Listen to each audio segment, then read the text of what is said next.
In today's video, I'm going to teach you how to share screen on Telegram.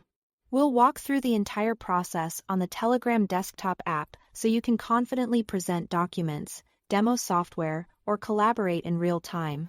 Make sure you are on the desktop version for Windows, macOS, or Linux, since screen sharing happens from a computer, not the mobile app. First, open the Telegram desktop app. If you haven't used it in a while, it's a good idea to let it update so you get the latest call and screen sharing improvements. Once you are in, open the chat with the contact or group you want to present to. When you are ready, click the phone icon at the top of the chat to start a call. This can be a voice or video call, either one works for screen sharing. If you see any prompts to allow microphone or camera access, grant them as needed.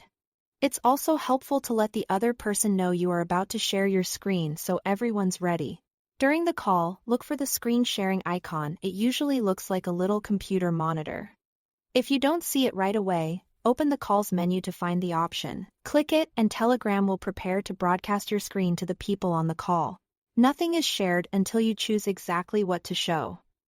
Next, select what to share. You can share your entire desktop, which shows everything you see, or choose a specific application window if you want to keep the focus on one program. Sharing your whole screen is best for switching between multiple apps, while sharing a single window helps protect your privacy and prevents accidental pop-ups from appearing.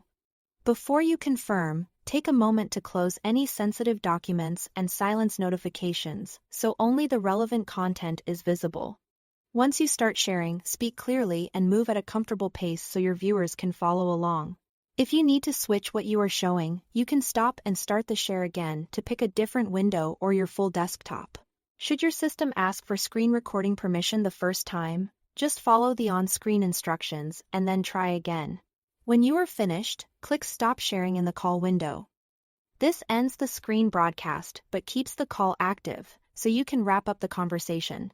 If you are completely done, you can hang up as usual. That's all there is to it. Thanks for watching.